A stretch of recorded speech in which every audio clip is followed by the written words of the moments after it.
Hello, humans. Thank you for joining me for another episode. In today's topic, we're going to go over the spine.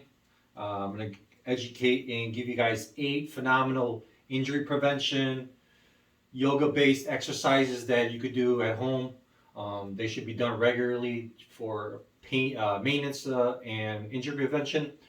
From a anatomy standpoint, we have 24 vertebrae in our spine, 33 in total. 24 have flexibility, so they have their individual motion.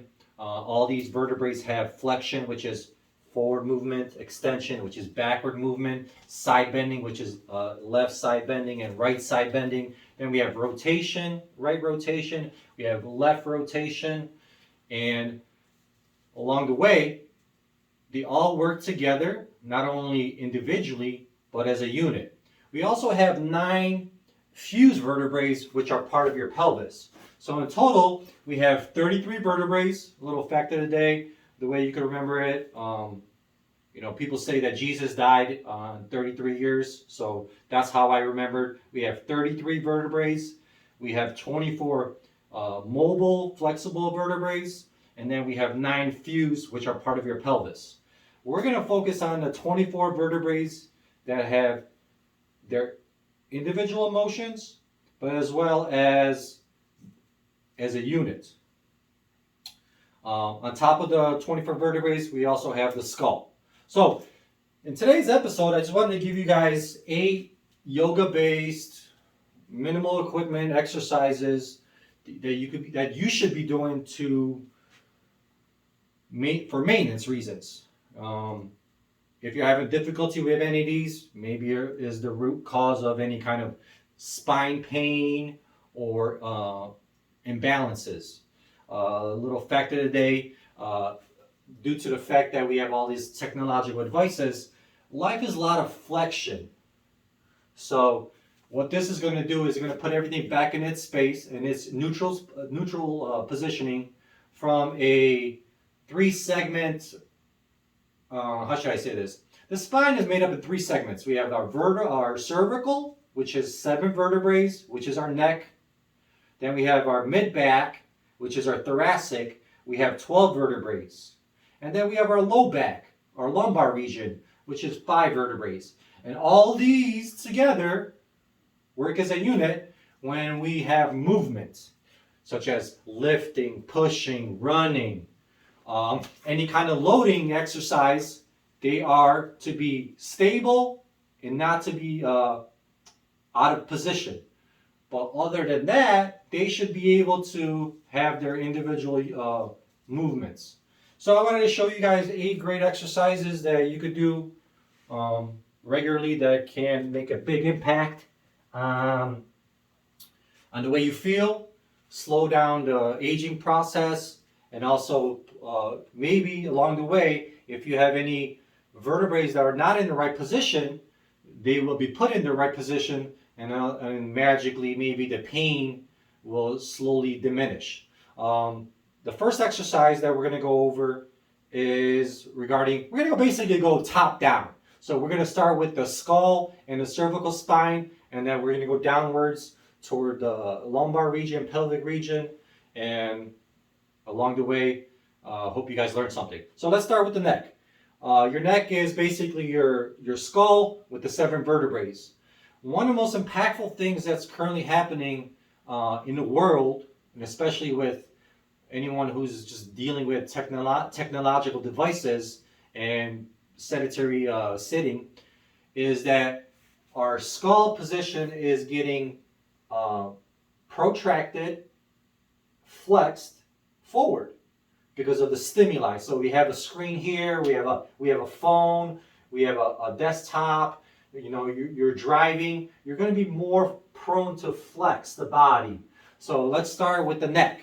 A very simple exercise. We're going to focus on getting those vertebrae in the right position. They should have movement, and the best exercise for that is a chin tuck.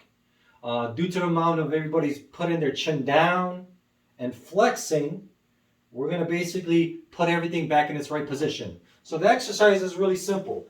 You can see you have a seat on the ground or on the chair from a, let's go start with the front view. So the front view, basically what you're trying to do is you're not moving. So as a reference point, use your chin and your nose as the axis. So if your chin is going up and down, that's incorrect. What you're trying to do is you're trying to give yourself a double chin. It's a subtle exercise. You can really see the difference from a side view. So if I did this in a lateral view, and I spent all day at the desk, or something stimuli in front, or even just if you have a labor job, right? You're lifting all day, you're flexing. So this is the great minimal equipment maintenance exercise to put the vertebrae in the right position. Fact of the day, every inch your C1, your cervical 1, C2 is out of position, your atlas and axis is going to cascade effect down to the remaining vertebrae. So what I'm saying is every inch your vertebrae is off positioning is 5 pounds on your low back. So a little demonstration. Take a stick and try to hold it in your hand. It's minimal stress. My wrist is my low back. But if I tilt the stick forward, my wrist is experiencing stress because of the amount of degree the stick moved forward.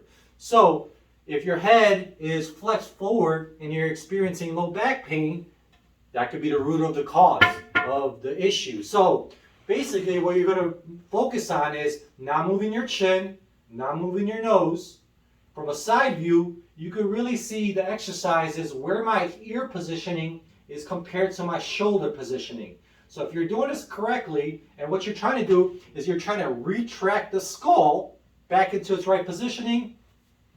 In an exercise in a rehab world, the term double chin is applied. So let me give you guys a demonstration. Your chest is nice and tall. So as I try to bring my chin into myself, you're going to see my ears in front of my shoulder. But when I'm doing this correctly, my ear being in line with my shoulder, you're going to regain your cervical spine curve. And when you do this, it's also going to be a cascading effect or a domino effect into your mid-back. So technically, like I was mentioning at the beginning of the video, not only do each vertebrae have their individual responsibility and movements, they do also play a role in the macros. So every unit plays stability on every other. So as you adjust your cervical spine, you're going to feel your chest come up and your skull will be put back in its right position.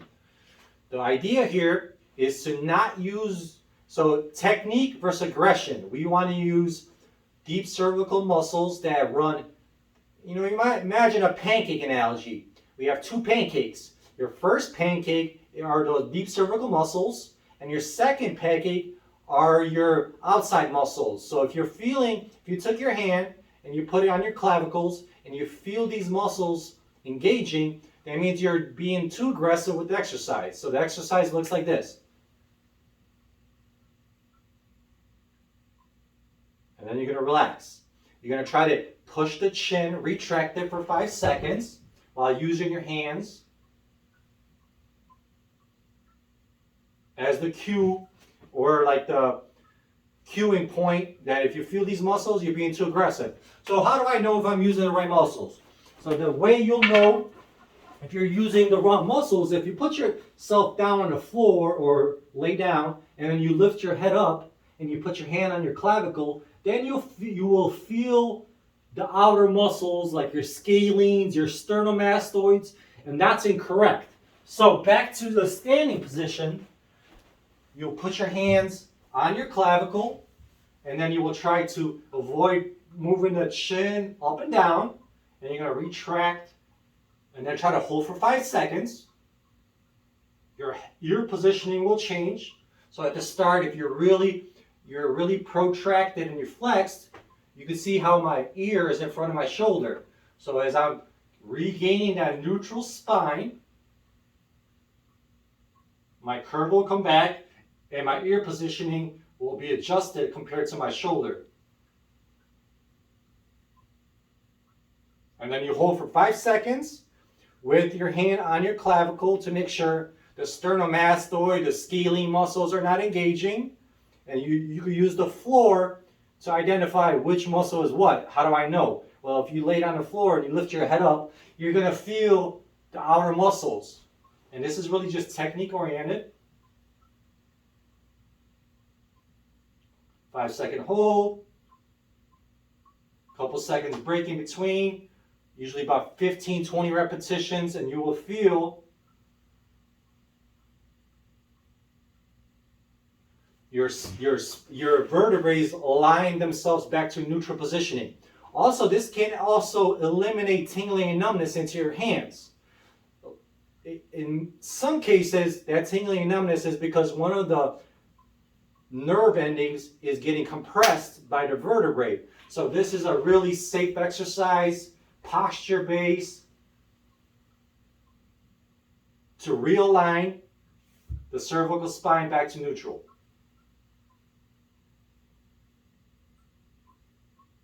So 5-second hold. Take a break. Retract the skull. Feel how the back of the head, you're getting that curve back. Due to the amount of people watch their cell phone or the screens, our head is getting protracted forward, flexed down, so it's changing our anatomy and it's eliminating our curve in our spine. So this is just really safe, maintenance based.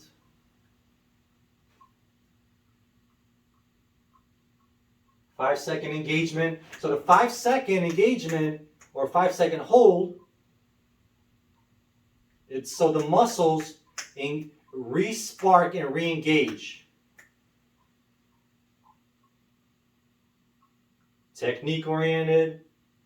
So if you're doing this too aggressively, you'll feel the outer muscles again. I want to reinforce this. This is technique based. We want to put everything back in its neutral spine positioning.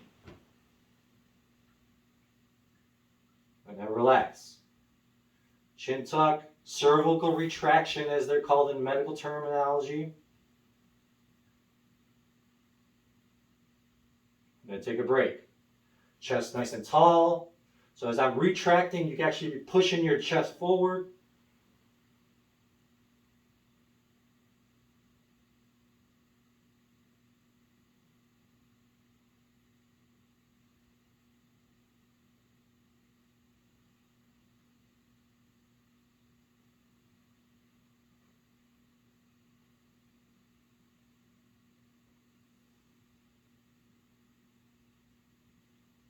It's an exercise I recommend anybody who's using technological devices they should be doing, especially for the youth.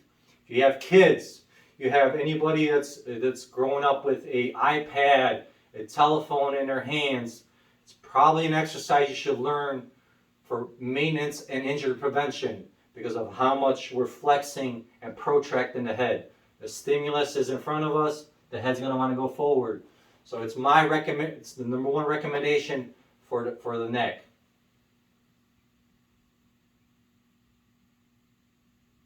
Foundation to maintenance. Second exercise. We're going to basically go now on the floor. So let me adjust this real quickly. So now we're going to basically go into the thoracic region. So once you put your spine, your cervical spine in its right position, now we need to do the same thing with our chest or chest mid-back region. So a lot of what's currently happening, it's a cumulative effect because of how much our head is going forward and back. It's going to cascade into our mid-back. So that's flexing again. So one simple way to counter that, and your mid-back, your thoracic region is supposed to have a lot of extension properties. So your ability to do a backflip is important, especially with extension. A very simple exercise. You're going to get yourself on the floor. And there's floors everywhere in the world if you don't have space at your house. or at your home or apartment, go outside, go to the park.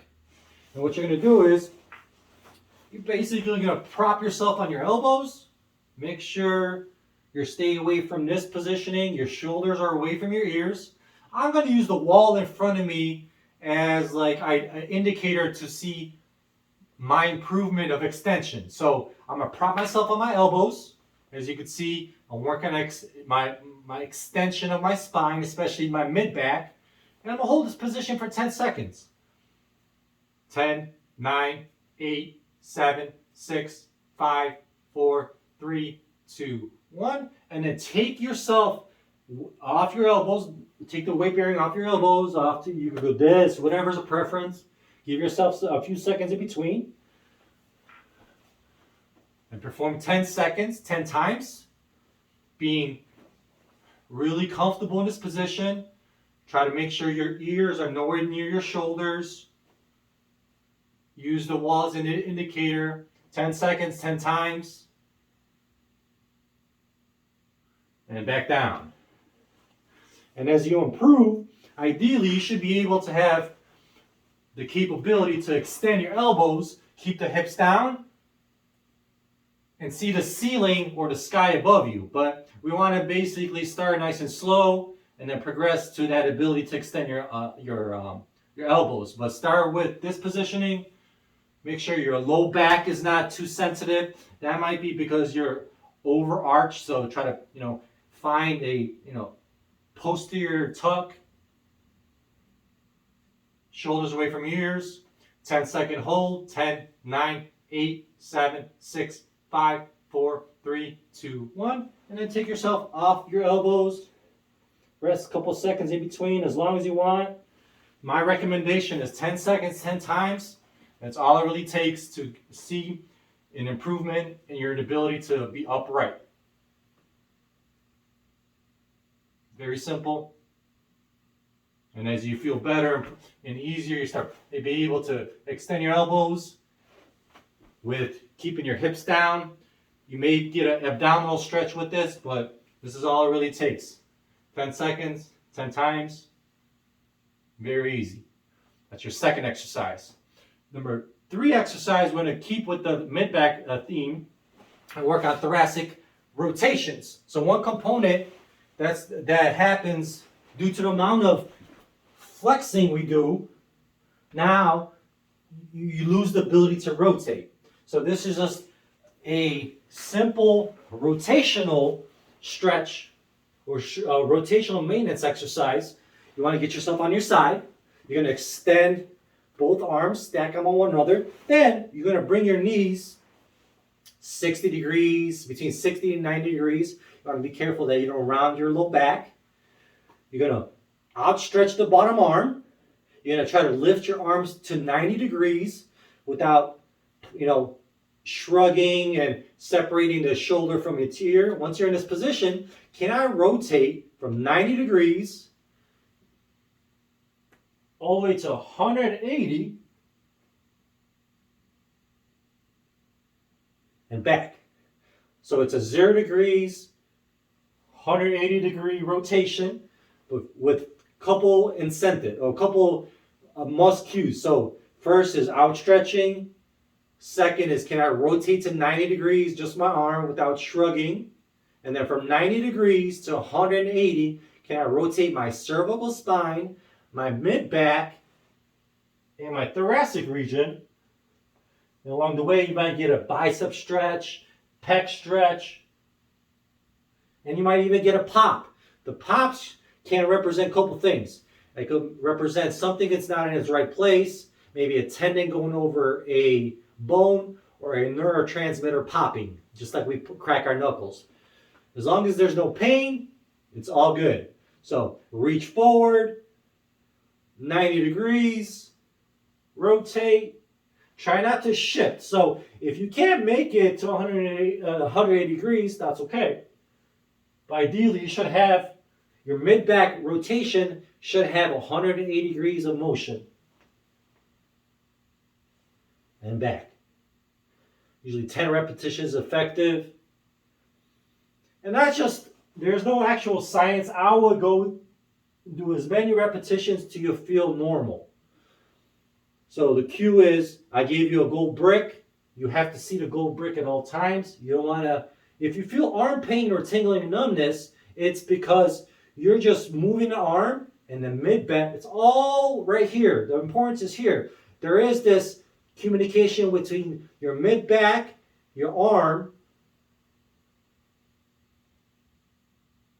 that you have to play or you have to be mindful of. So the common flaws with this one is you're just moving the arm and you catch the bicep discomfort or tingling and numbness in your hand or you're shrugging. But the key is you're not moving in your mid back, thoracic region. And that's the main purpose and goal with this one. It's thoracic rotation. So I'm doing right rotation. And then of course, you would hit the opposing side.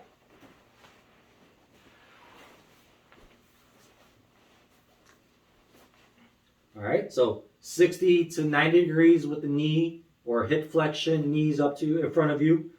You're going to outstretch the bottom arm. Make sure your shoulders away from your ear. Rotate to 90 degrees. From 90 degrees, can I see my palm, see my arm, rotate, and come back. It's not how fast you do this, it's about control. So the first 90 degrees is all arm and shoulder blade.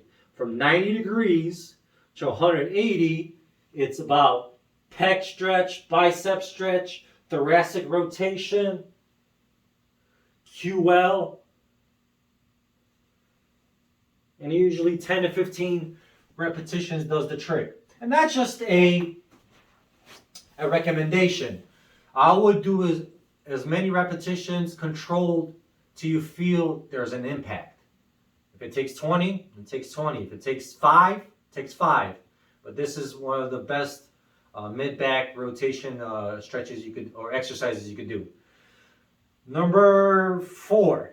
The next one is seated. You're on your butt, just like I am in this position. This exercise has 3 layers. So the first layer is, I call it the east to west stretch. So what I'm trying to do here is work on, can I have 3 points of contact with my leading leg? That's going to focus on some external properties. And my back leg is going to have 3 points of reference, just like my front leg, but that's going to focus on internal rotation properties of the legs. And then once you're comfortable in these positions, or in that position, you will hit the opposing way. So 9 to 3, or east to west, whatever you want to call it. Can I rotate myself, make foot, knee, hip contact on the leading leg, hip, or like groin, hip contact, knee, foot with the back leg. Once you're able to tolerate that, comes the second objective with this one. You're going to lean forward. So my head is over my hips. I'm going to try to get my head past my knee. And that's going to give a nice glute stretch, pelvic stretch, QL stretch. You might even feel it in your groin. But ideally, you should feel bottom glutes. Hold it for a few seconds. Come back up. In the yoga world, it's called half pigeon. So the shift forward is going to give you that stretch. Piriformis stretch, they call it. I call it the glute stretch. You're just really opening up that pelvis and the lumbar region. And then you hit the opposing side. So first, that 3 points of contact, that feels good. Then I lean forward. Now I'm feeling right glute. If you're tight through your hips, your back leg might be like this. So you need to kind of push it back and lean forward. And then change the other way. Objective 1, comfy in this position. Objective 2, you lean forward, get that butt stretch. And then here comes objective 3. So once I lean forward, which is, let's say I'm facing 9 o'clock. I'm going to try to look at 10 o'clock. As you can see, my hand positioning went from inside of my leg to outside of my leg. So 10 o'clock, 11 o'clock to 12 o'clock. And you repeat opposing side. First objective, get in that position. My little cousin and friend call it the swastika stretch. It's not very politically correct, but ideally, most people don't know the swastika comes from the skies, your Ursa Major, Ursa Minor, around the Polaris. The way Ursa Major is positioned tells you what season it is. So, little fact of the day, the swastika actually comes from our stars. It is a Ursa Major constellation that goes around the Polaris. The way it's positioned can tell you what season that you're in. So, little fact of the day.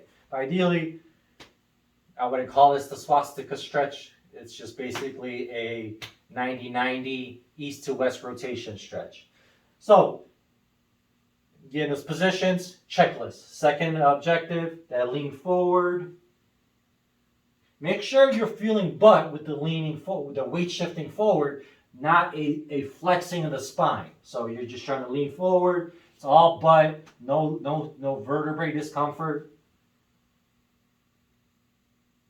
And then once you could tolerate that, comes the third objective on this side. I'm going to try to, if I'm looking at 3 o'clock, 2 o'clock, 1 o'clock, and then I'm trying to look at 12.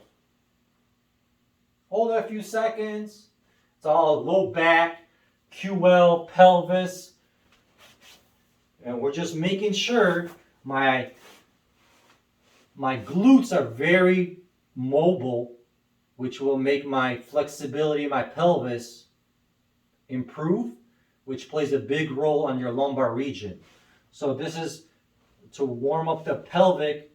Your lumbar region it has motion, but it's more like roots to the tree. We want to make them stable so the thoracic and everything above, the cervical spine and the skull are in the right position. So lean forward. That feels good. Hang out here a few seconds. And then the third objective where I'm trying to rotate, get that nice back stretch. And that's my recommendation for number 4. Number 5 requires a chair. In this case, I'm going to use a box here.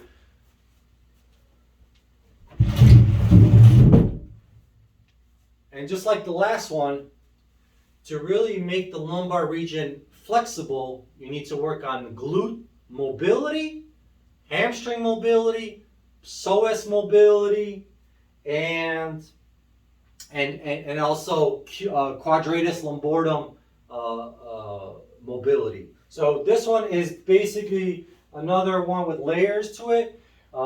It's basically going to focus on the hamstrings because your hamstrings play a big role on your arch lumbar curve. So if you're really tight in your hamstrings, you might have a non-existent curve. And this curve is all based on, some of it is your genetics, but we all have some slight curve in the lumbar region.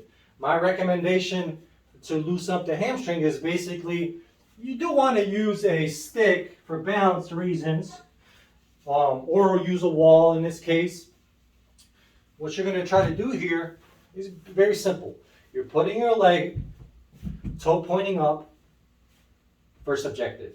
And that's going to give you a nice pull from calf region, hamstring region, up to the butt. And that's step 1. Can I get myself, and ideally you should have the capability to get this leg 90 degrees, which is going to really focus on the hamstrings. We have 3 hamstring groups. We have rectus femoris, semitendinosus, and semimembranous. They play a huge role on bending the knee, but also pelvic stability. So their strength, as well as their mobility, play a big role on your lumbar region.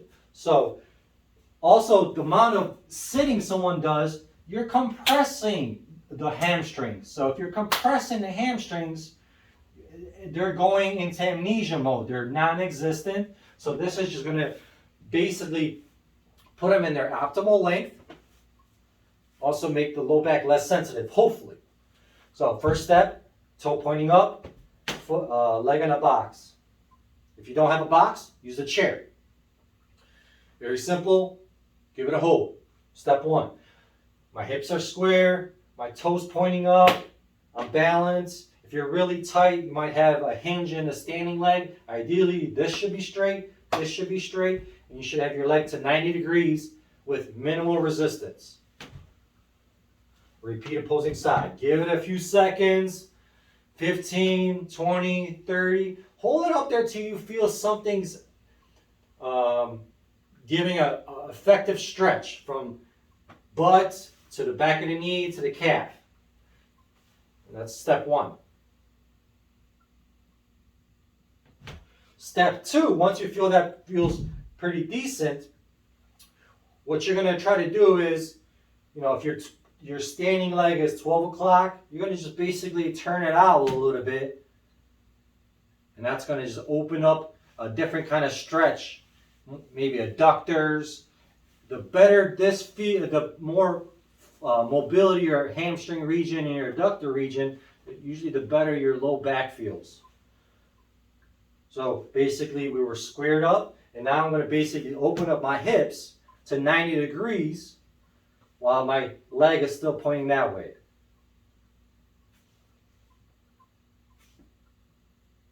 Very simple. Leg on the box, on the chair.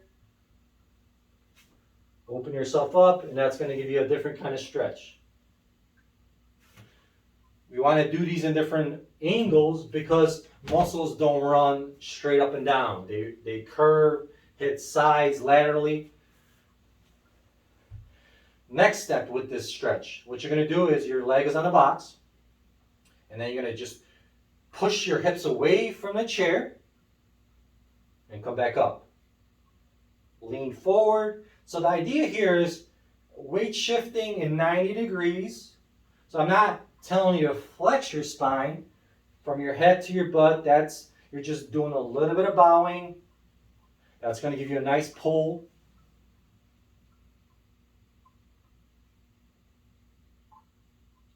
Five, 10 repetitions, switch sides. Your hips are square. You would even put your hand on your quad. And then you're going to do the same thing with opening yourself up. So now you're going to just bow at a 45-degree angle. It's going to give you a hamstring, groin stretch.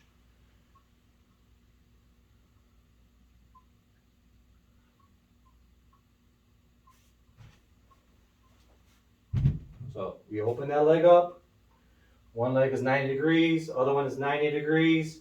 And I'm just bowing 45-degree angle.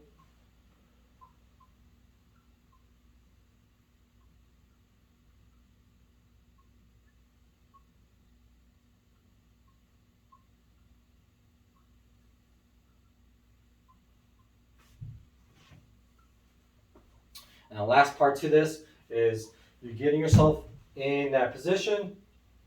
You lean forward. You give yourself a little bit of hips side to side, three-dimensional stretch. So you're moving your hips laterally and medially, and that's going to give you a nice. They're all different angles, which is the emphasis. To really get a mobile hamstring region, you have to play with different angles. You also have to give it a 3D rotational movement to it. So the last part to this is your legs in that position. You lean forward, and you're just kind of moving the hips side to side.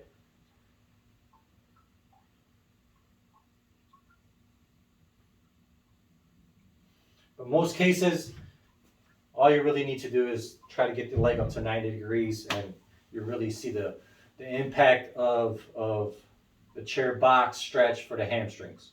Simple, if you're all over the place, definitely use hand on the wall, lean forward, pulling everywhere, come back. So it's not, so the idea is not to, you might come from a generation where they've done this in gym class, try to go for the toe, but that's not, that's the test to see if your hamstrings are mobile.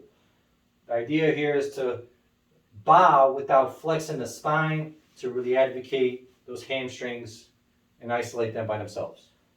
They play a big role into your lumbar region. They attach into the ischial tuberosity, like I mentioned.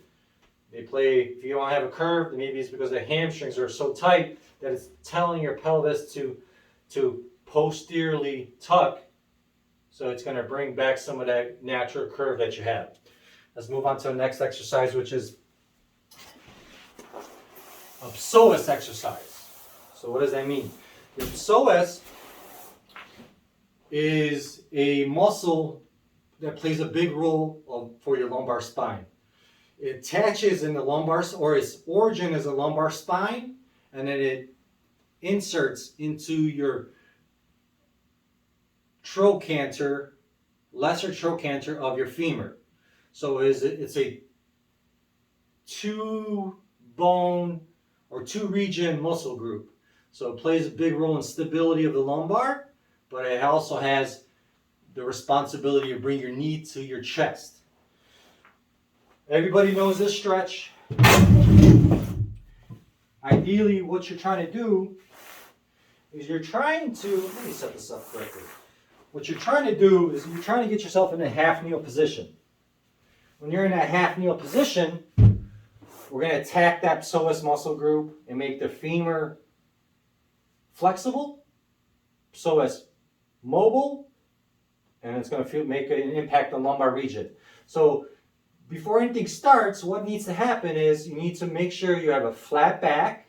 So there's that tuck responsibility, and that's going to attack that psoas muscle group. And once you feel that's flat, you're going to just lean forward and back.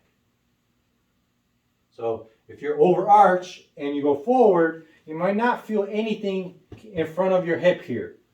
So the idea here is to get in that half kneel position, and this is just the start. So I want to use that tight t-shirt analogy. As you can see, if I'm overarched, then I'm going to tuck that pelvis.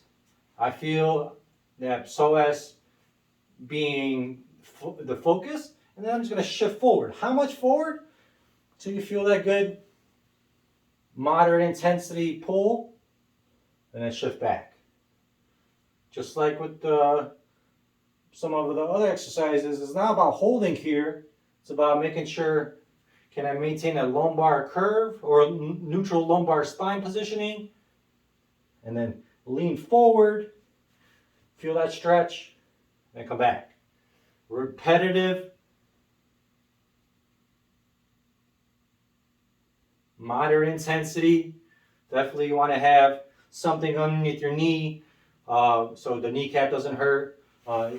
If you don't have a mat, grab some towels, place it underneath the knee, get in a half kneel positioning, tuck that pelvis, attack that psoas muscle group, lean forward. Tuck that. So if you're arched, that's bad. Flat back. And there I'm attacking that psoas group. So it can alleviate your back pain because your psoas muscle has a huge role in stability of the lumbar region. Because of its origin, like I mentioned, you can look this up anatomy. PSOAS is the hip flexor muscle. It starts in the lumbar region, anterior. Like I said, it starts in anterior, goes into your femur. So once again, half kneel position, your head is upright, so make sure you're not too bow. I'm getting rid of my curve, I'm tucking. I feel that attack on that psoas. Whether you're flat on your ankle region or on your toe, those are just variations. Ideally, it's all about a flat lumbar region and then a shift forward. Flat, and then we're shifting forward. Keep that pelvic tuck. Hips are squared. And then I'm shifting forward. I feel it. And then come back. 15, 20 repetitions. Feel that's not effective, do 25.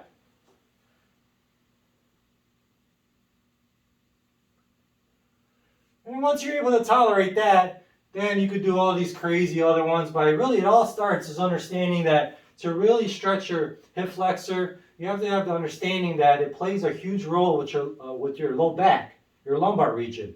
So if you have super arch low back, and you feel hip tightness, that's why. It's because you're not understanding that to really stretch the psoas muscle, the hip flexor, you have to really neutral low back positioning, and then it's a shift forward. And then you're coming back. Pelvic tuck region, you're shifting forward,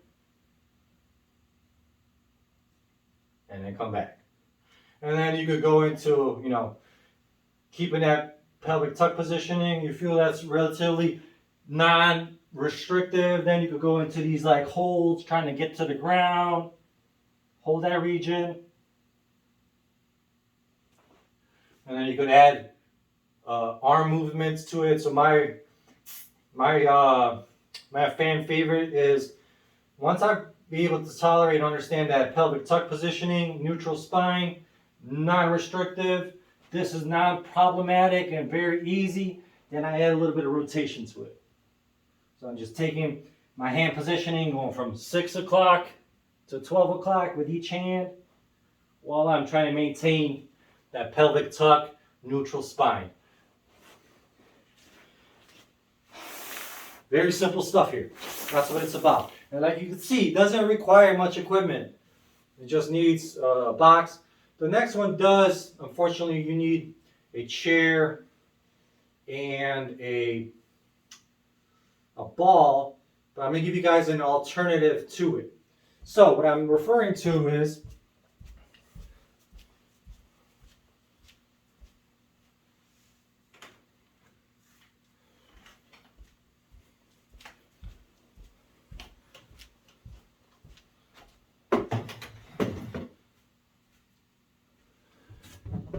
so basically now this is going to be called, in the yoga world, these are downward dogs. I'm going to give you guys, if you don't have a ball in a chair, I'm going to give you guys an alternative. But if you have a ball or you have access to a gym, this is another great one.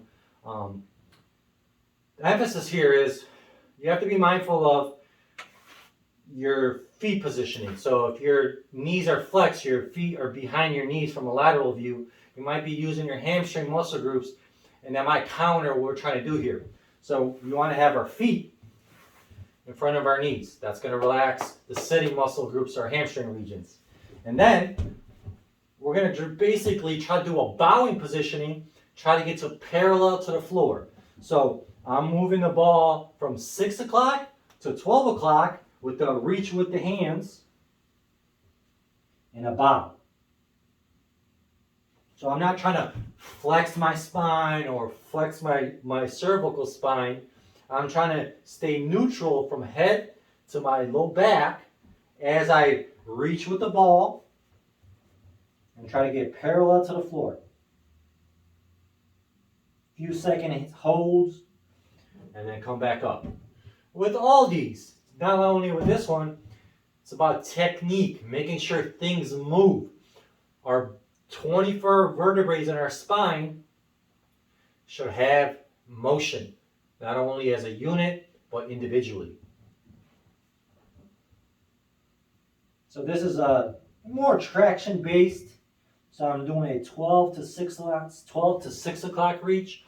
And once you're able to tolerate that 12 to 6, then I'm going to go 2 other angles. Think about 6 o'clock to 1, and then 6 o'clock to 11. And that's going to hit some of the lats, the QL muscle groups. So the regions you should be feeling is your groin, your low back.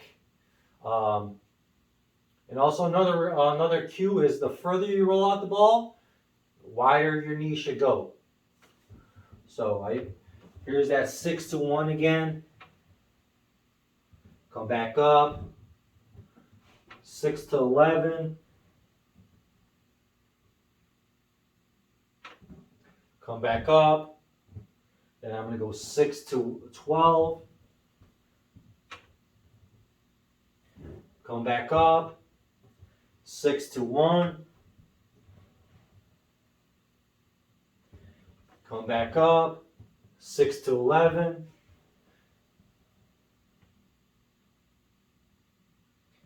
Come back up. And the real idea is just to make things move. I wanted to create this video, aging. Want to age gracefully. These are things that along the way become challenging. You grab a 5-year-old, 10-year-old kid, these things are effortless to them.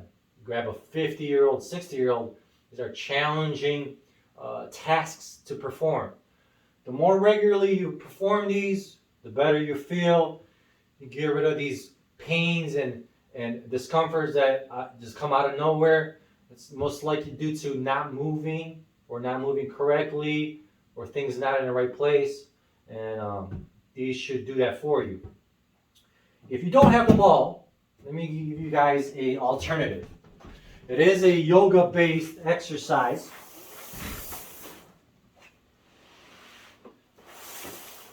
Let me get this chair out of the way, guys. So what we're trying to do here, the terminology is downward dog. If you don't have the ball, here's the alternative. You give yourself in a push-up position, and then you try to shift yourself back with your hips up while you have your hands between your head. And that's the alternative. It is a little bit more advanced than the ball, but I wanted to give you guys options. I'm a big fan of, you don't need a gym membership or trainer necessarily to stay fit, pain-free, and work on training. You just need the education on how things work, and that's what I really want to devote with these episodes. And so everybody, this is what I have this is my preaching. A more educated environment is a better environment. So also a healthier environment is a smarter environment. So basically these are episodes to age gracefully, guys. So push-up positioning, feet wide, and then I'm just shifting the weight back and then forward. Shifting the weight back and then forward. And that's the alternative. Not the best. Should have some shoes. It's better with shoes, basically. The last exercise is a meditative passive exercise. The idea here is glute engagement. Due to the amount of we're sitting, we turn off our glute muscles. Our glutes are composed of 6 small muscles, which is pancake 1, and then pancake 2 is 3 large muscles. We have 6 little ones. We have the piriformis, superior gemellus, obturator internus, inferior gemellus, obturator externus, and then we have quadratus femoris. They make up your first layer of your glute muscles. And the second layer is glute medius, minimus, and maximus. And they make up the pelvic region. Because of the amount of sitting we do or aging, those lose strength, which sometimes plays a big role in the change of your curve. So I'm going to show you guys a very simple meditative way to make them work. And when they are firing correctly and they're strong, it plays a big role on your lumbar curve. So when you're engaging these glute muscles, you might start feeling things getting put in the right position. So as you squeeze your butt, you might feel like a turning dial. You'll feel a pelvic tuck occur. That's a domino effect, and you should shouldn't fight it. So basically you're just laying on the ground, put your hands however you like, and what you're going to try to do is you're going to try to squeeze your butt and try to hold it for 10 seconds. 5, 8, 7, 6, 5, 4, 3, 2, 1. And then relax for 10 seconds. As you, like I mentioned, as you squeeze the butt and make it fire, you want to pay attention to other muscle groups trying to be part of the party. So don't let the quads be involved. There's no leg movement. There's no flexing of the or crunch positioning. I'm just being really passive. I'm not holding my breath. I'm trying to squeeze my butt for 10 seconds. 9, 8, 7, 6, 5, 4, 3, 2, 1. And then we're relaxing for 10 seconds. Really meditative. Gravity's pointing downward, so it's also bringing my shoulders back, putting my head back into my alignment. So there's a lot of layerings with this. Squeeze the butt for 10 seconds. You feel your tucking occurring. That's a good thing. 2, 3, 4, 5, 6, 7, 8, 9, 10. And then rest for 10 seconds.